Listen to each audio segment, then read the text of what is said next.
Assalamualaikum warahmatullahi wabarakatuh. Salam sejahtera untuk kita semua. Dalam video kali ini saya akan menceritakan tentang kegiatan yang diselenggarakan oleh Inspektorat Jenderal Kemendikbudristek, yaitu sosialisasi Permendikbudristek nomor 46 tahun 2023 untuk wilayah Region Malang, Jawa Timur. Nah, seperti apa? Ikuti terus dalam video ini. Tapi sebelumnya jangan lupa untuk di like, share, komen, and subscribe. Bagi yang belum subscribe, segera subscribe untuk terus terupdate dengan video-video pendidikan dan anak.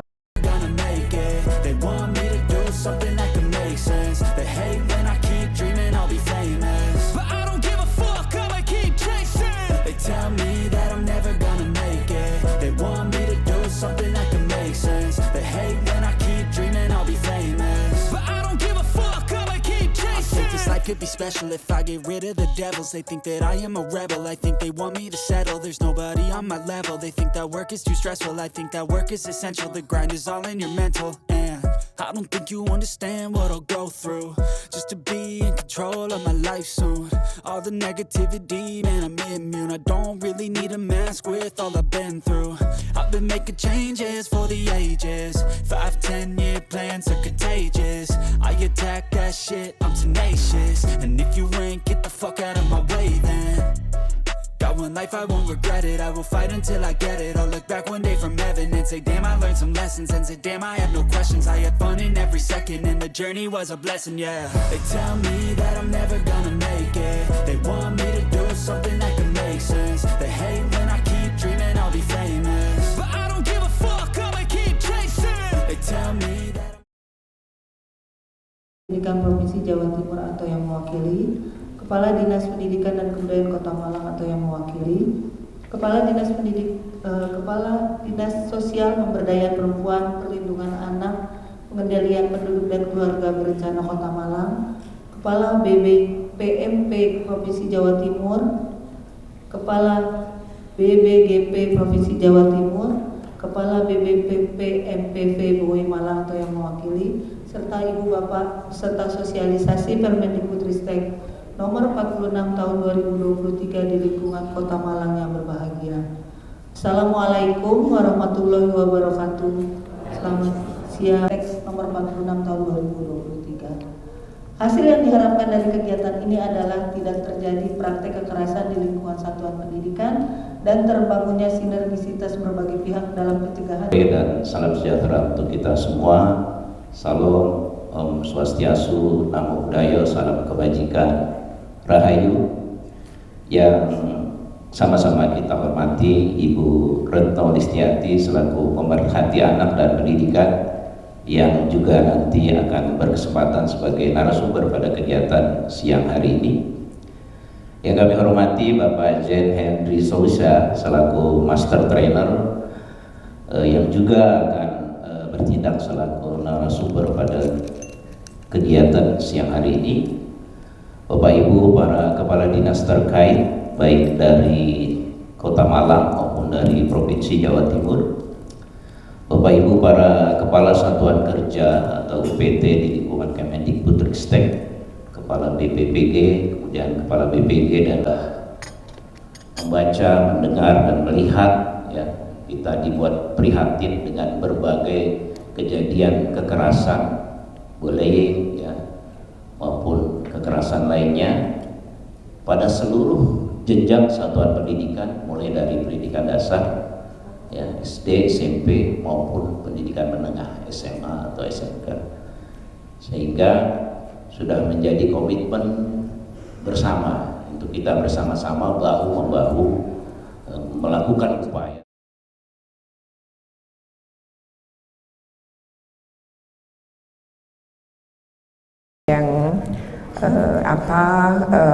Memaparkan karena waktunya juga pendek, nanti Bapak Ibu harus kerja kelompok untuk buat rencana tindak lanjut ya Bu Pur.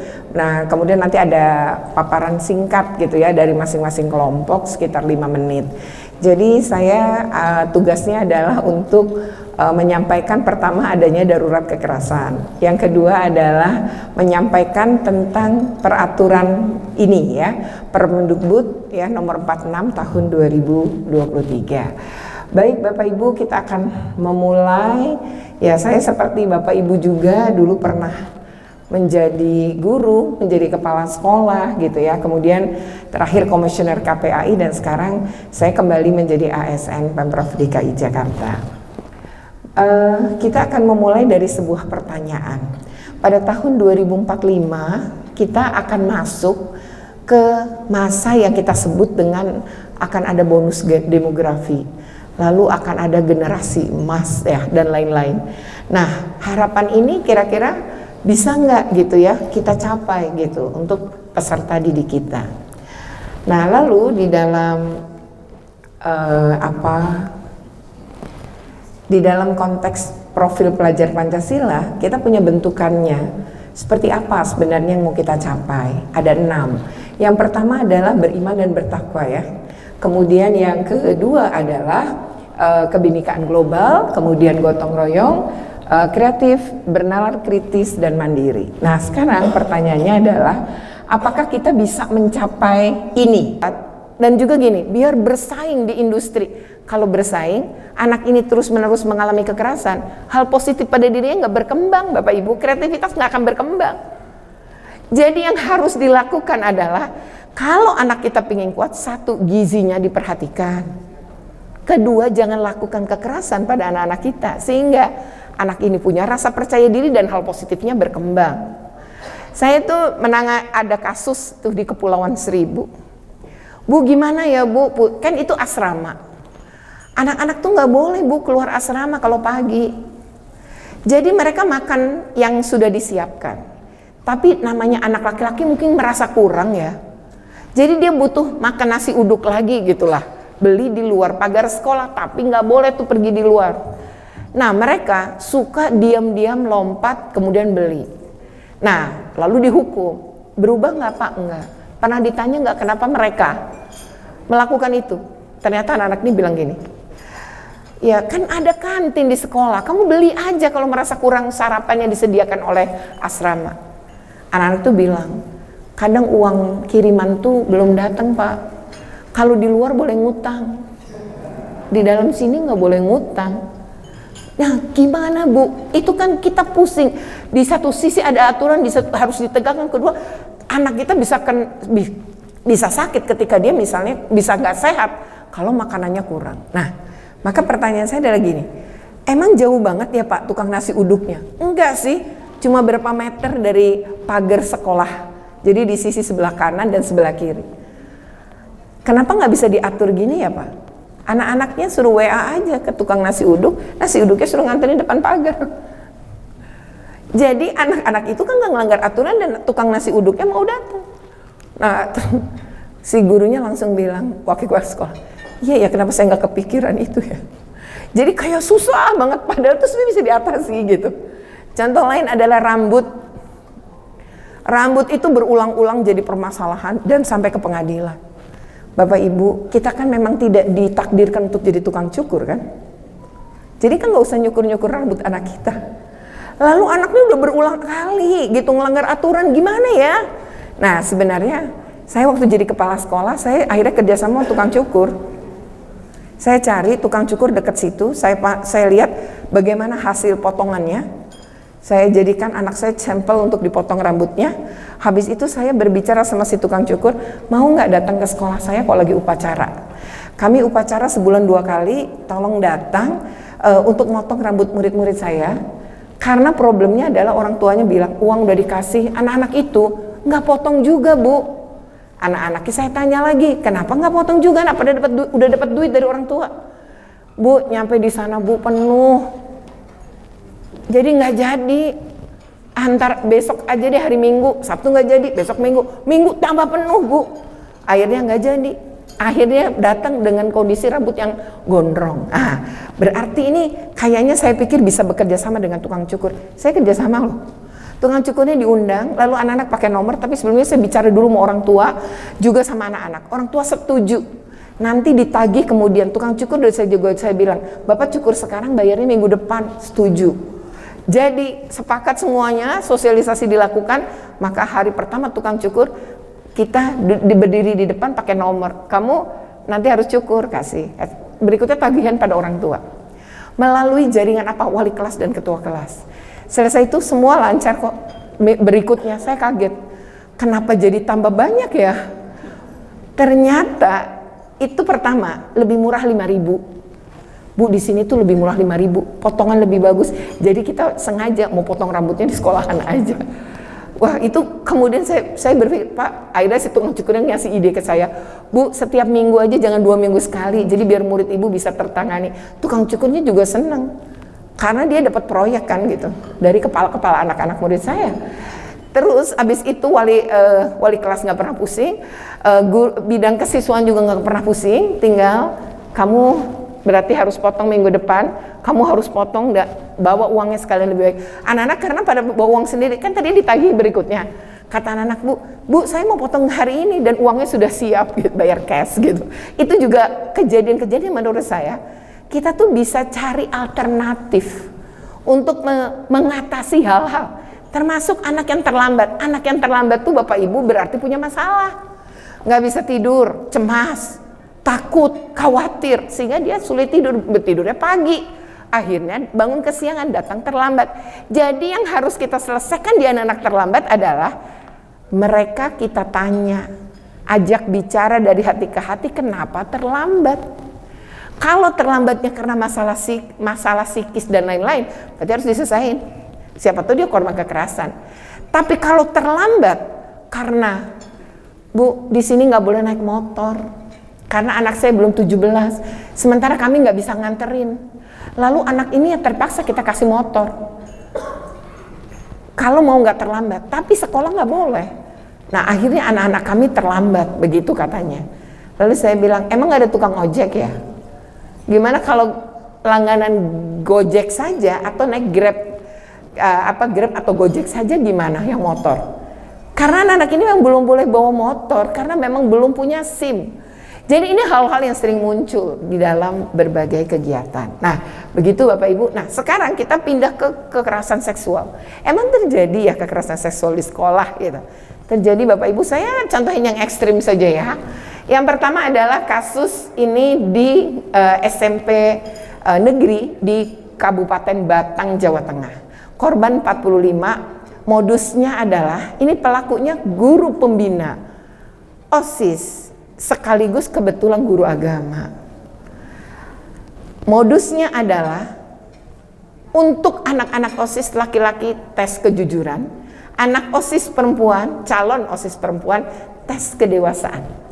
Tes kedewasaan masuk ke dalam satu ruangan bersama si guru, lalu disuruh membuka pakaian untuk ngecek apakah dadanya sudah besar sehingga cukup dewasa untuk jadi pengurus OSIS, apakah vaginanya sudah bisa dinyatakan dewasa sehingga bisa jadi pengurus OSIS. Itu hubungannya apa kan? Untungnya dari 45 korban, satu korban itu dididik soal pendidikan seks sejak kecil, bahwa di tubuhnya tuh ada yang nggak boleh dilihat dan dipegang siapapun. Kalau ada yang ngelihat dan megang, itu artinya orang jahat sama kamu, lapor. Kekerasan karena kekuasaan. Maka dari disiplin positif dibilang begini Bapak Ibu, ya anak-anak itu kepingin cepat dewasa karena dia merasa orang dewasa berhak melakukan apapun buat anak-anak. Tapi setelah anak-anak dewasa, anak-anak kaget, anak-anak itu kaget. Banyak orang dewasa juga berpikiran anak-anak. Oke. Jadi di situ Bapak Ibu disiplin positif bicara tentang diri kita sendiri. Kalau kalimat kuncinya yang dibilang begini, kalau kita kepingin anak-anak kita menjadi anak-anak yang terbaik dalam hidupnya, maka kita yang harus lebih dulu terbaik bagi dia dalam hidupnya. Karena tidak pernah, Bapak Ibu, tidak pernah ada anak-anak biasa menjadi anak-anak luar biasa karena dihasilkan oleh guru biasa dan orang tua biasa. Tidak pernah. Karena anak-anak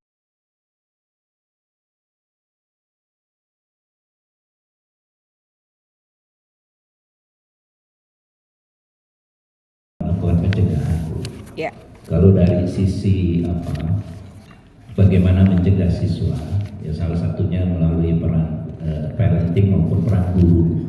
Barangkali yang paling kita andalkan untuk terkait persoalan pencegahan perilaku anak itu barangkali guru BP ya Bu ya. Barangkali.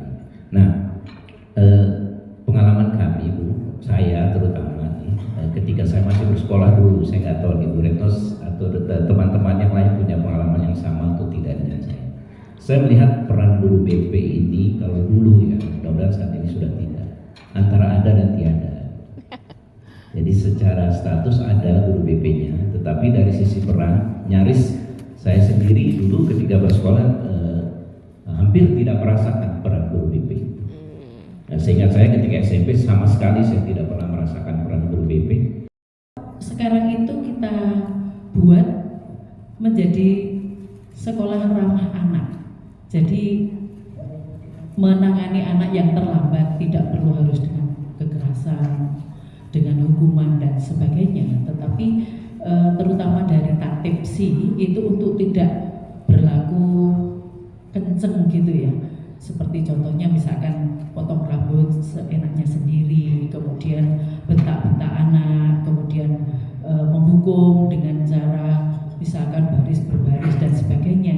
Tapi tampaknya mungkin kita coba dengan kita menyapa anak setiap pagi untuk menyambut anak. Jadi kita gilir piket itu secara rutin itu untuk menyapa anak, sehingga anak itu tidak perlu lagi keterlambatan itu kita perlakukan secara dengan tanggapan yang kurang enak gitu. Terus yang kedua, sekarang ini banyak sekali media sosial itu dimanfaatkan oleh dunia luar sana, itu memanfaatkan. Sekarang itu kita buat menjadi sekolah ramah anak. Jadi menangani anak yang terlambat tidak perlu harus dengan kekerasan, dengan hukuman dan sebagainya, tetapi terutama dari tatipsi itu untuk tidak berlaku kenceng gitu ya. Seperti contohnya misalkan potong rambut seenaknya sendiri, kemudian bentak-bentak anak, kemudian menghukum dengan cara misalkan baris berbaris dan sebagainya. Tapi tampaknya mungkin kita coba dengan kita menyapa anak setiap pagi untuk menyambut anak. Jadi kita gilir piket itu secara rutin itu untuk menyapa anak, sehingga anak itu tidak perlu lagi keterlambatan itu kita perlakukan secara dengan tanggapan yang kurang enak gitu. Terus yang kedua, sekarang ini banyak sekali media sosial itu dimanfaatkan oleh dunia luar sana, itu memanfaatkan pengasuhan yang negatif gitu ya, pengasuhan penuh kekerasan yang dilakukan oleh keluarga gitu. Yang pertama untuk kasus itu Pak, kan ada undang-undang KDRT ya, selain undang-undang perlindungan anak, undang-undang kekerasan dalam rumah tangga tidak boleh memperlakukan keluarganya kan, termasuk anaknya. Walaupun anak ya nggak boleh dilakukan kekerasan. Kalau kita membiarkan terjadinya kekerasan, itu dalam undang-undang perlindungan anak kita termasuk melakukan kekerasan juga. Jadi kalau kita tidak berani melaporkan keluarga gitu ya, mungkin bisa meminta bantuan misalnya RT atau RW dulu. Tapi kalau kemudian dirasa tidak berubah, kalau udah penanganan RT dan RW, maka memang harus didorong untuk melapor ke polisi. Laporan ke polisi itu bisa juga dilakukan melalui Dinas Pemberdayaan Perempuan dan Perlindungan Anak. Konsultasi dulu, kemudian meminta konsultasi itu sekaligus mungkin nggak untuk pendampingan psikologi dan pendampingan secara hukum ya. Nah, dalam hal ini Banyak kasus Bapak Ibu, kita membiarkan anak-anak kecil itu mengalami kekerasan, kita tahu terus menerus, apalagi ini ditambah dengan kakak-kakaknya, ini anak bisa mati. Oleh karena itu memang harus pakai undang-undang KDRT, dilaporkan aja ke pihak berwajib. Nanti kalau memang untuk anak, kalau istri tuh istri nyabut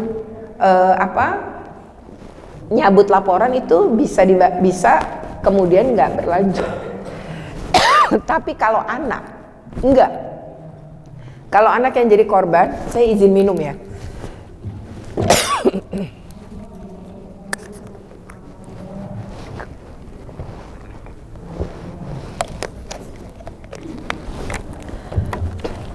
Tapi kalau yang kita adukan korbannya anak, itu nggak bisa dicabut laporannya, karena dia juga secara otomatis kena Undang-Undang Perlindungan Anak.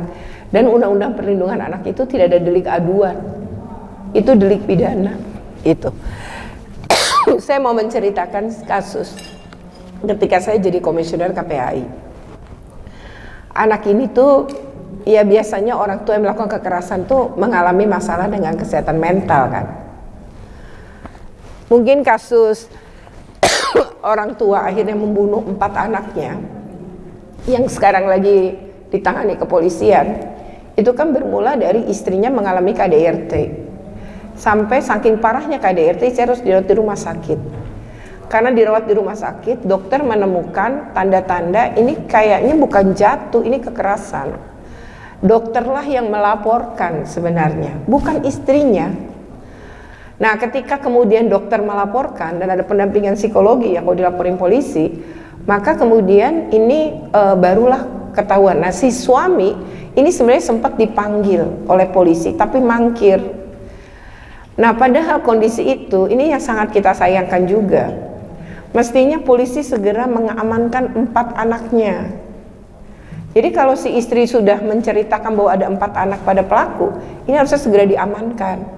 Ada rumah aman, apalagi itu Jakarta kan, ada rumah aman, bisa juga ke dinas sosial. Nanti tuh anak ini akan dilindungi di rumah aman yang tidak diketahui oleh pelaku. Tapi dibiarkan. Ini sih kan si bapak ini dipanggil polisi, punya 4 anak yang masih kecil-kecil dengan jarak berdekatan, emang secara mental dia nggak sehat. Akhirnya dia memutuskan kan bunuh 4 anak itu. Lalu dia sendiri bunuh diri. Maksudnya, tapi gagal kan? Nah, ini kan orang-orang yang gak sehat mental gitu. Nah, termasuk para pelaku kekerasan seperti Bapak tadi ceritakan. Nah, pengasuhan ini tuh pernah ada satu kejadian ya, ini miris banget. Dia itu kontrak, jadi anak si ibunya ini ketika mengandung si bayi ditinggal pergi oleh suaminya dan tidak pernah tahu tuh suaminya kemana, pokoknya gak pernah balik. Si ibu ini karena setelah melahirkan jadi nggak bisa kerja karena harus ngurus anaknya. Dia ditopang sebenarnya oleh orang tuanya, tapi topangan orang tua berapa sih gitu. Nah, setiap dia ngelihat anak ini dan dia ngerasa kesal sama suaminya itu, dia tuh selalu melakukan kekerasan. Nah, dia itu dikontrakin, jadi kos bukan kontrak kos. Tiap hari anak itu dipukul, bilang ampun, tapi tetangga kos tuh nggak ada yang lapor RT, lapor polisi, nggak ada. Suatu hari anak ini ditemukan tewas setelah ibunya beli nasi. Ketika ditemukan tewas, saksi mata mengatakan anak itu dalam keadaan terikat, baik kaki maupun tangannya. Dia dalam tengkurap, diikatnya ke belakang oleh ibunya ini, baik kaki maupun tangan, terus kepalanya ditutup oleh kantong plastik berwarna hitam. Terus ketika kantong plastik dibuka, itu tercium bau baygon. Jadi disemprot dulu, bayangkan. Terus ibunya beli nasi, maksudnya mau ngasih makan anaknya. Anak itu udah meninggal. Nah, kesehatan mental si ibunya kemudian diperiksa. Nah itu, jadi jangan sampai nunggu anak ini mati gitu. Kita harus nolong. Karena pelaku kekerasan tidak hanya 1 orang akhirnya. Jadi lebih baik dilaporkan gitu. Laporan itu kan pun sekaligus misalnya laporan pertama, ya setidaknya si pelaku ini akan punya kesadaran kan. Nah, kalaupun nggak sadar ya biar aja, ya bisa kena hukum gitu. Jadi kita yang tahu nggak boleh membiarkan. Berikutnya adalah Guru yang dibully ada 2 pertanyaan. Pertanyaan saya, gini ya, dibully itu kan pasti ada penyebab. Penyebabnya apa kan harus ditanya ya. Maka guru itu lapor ke tim PPK. Nanti tim PPK akan memanggil anak-anak yang diduga melakukan pembulian. Jadi akan diperiksa oleh tim PPK dari keterangan si guru. Guru memberi keterangan juga. Nah sekarang kalau tadi entah saya salah dengar atau tidak, misalnya Bapak punya cara dia yang cara ngajarnya deh, cara jalannya gitu ya. Nah lalu anak-anak ini membuli gitu. Nah berarti juga harus dipertanyakan guru ini secara kompetensi pedagogi ya, profesional, mampu nggak sih menguasai kelas? Kan sebenarnya guru kan orang dewasa yang harusnya punya jadi guru ada 4 kompetensi dalam undang-undang guru. Jadi punya kompetensi sosial, kompetensi kepribadian, kompetensi profesional dan pedagogi. Kalau cara ngajar dia membuat dia disepelekan oleh anak-anak, ya berarti harus diubah. Dia harus juga memperbaiki diri kan. Posisi saya tidak membenarkan anak-anak melakukan, tidak. Tapi ada penyebab anak-anak melakukan. Nah penyebabnya kan harus diperbaiki berikutnya. Setelah penanganan, anak ini beri sanksi atas perbuatan mereka, ya kasih sanksi. Bahwa itu tidak boleh di aturan sekolah yang mana tuh. Tidak menghargai guru itu nggak boleh gitu. Tapi mungkin anak-anak akan bilang, ya habis kenapa kamu melakukan itu? Kayak tadi loh, disiplin positif tadi. Kenapa melakukan? Kapan? Ya, hal-hal gitu digali. Kalau kemudian guru ini tidak memiliki kemampuan penguasaan kelas, ya dia dibully. Guru-guru yang punya kemampuan penguasaan kelas nggak mungkin dibully sih sama anak-anaknya. Menurut saya itu gitu ya. Karena saya juga pernah jadi guru 22 tahun gitu. Pernah jadi kepala sekolah. Jadi saya mengerti lah gitu iklimnya sekolahan gitu. Yang saya tahu sih guru-guru yang sangat menguasai kelas nggak ada satupun yang dibully. Nah berarti ini kepala sekolah juga harus punya tugas kan sebagai manajer untuk membantu guru ini memperbaiki ya kompetensinya itu untuk ditingkatkan. Menurut saya itu ya. Jadi laporkan ke tim PPK. Tim PPK suruh tanganin. Anak-anak itu boleh diberi sanksi atas perbuatan mereka. Semua ya ditegakkan. Nggak boleh ngelakuin bully, bentuk-bentuk gitu. Itu ya. Berikutnya tadi yang terakhir pemaksaan. Yang katanya pendidikan tadi ya. Lupa. Segini ya Bapak Ibu, sesuatu yang dipaksa tuh semuanya nggak benar gitu. Sesuatu yang dipaksa tuh kan berarti yang dipaksa ini nggak mau, tapi karena dipaksa jadi mau, karena ada relasi kuasa antara orang tua dengan si anak, maka ya tentu aja orang tua yang menang gitu. Jadi itu sebenarnya bentuk kekerasan juga. Ya bisa jadi secara psikis nih anak jadi kena gitu gara-gara itu. Nah yang perlu dilakukan kan sebenarnya gini ya. Kalau ada perbedaan. Oke ya, demikian video ini ya. Tadi jadi yang dihadir adalah guru BK, kepala sekolah, dan juga dinas-dinas terkait. Nah itu tadi dibahas dan banyak sekali yang kemudian semangat untuk bertanya ya. Bahkan juga Inspektur 3 ikut bertanya gitu ya dalam kegiatan ini. Demikian ya, semoga ini bermanfaat. Jika bermanfaat jangan lupa untuk di like, share, comment, and subscribe. Bagi yang belum subscribe, segera subscribe untuk terus terupdate dengan video-video pendidikan dan anak. Oke, terima kasih. Wassalamualaikum.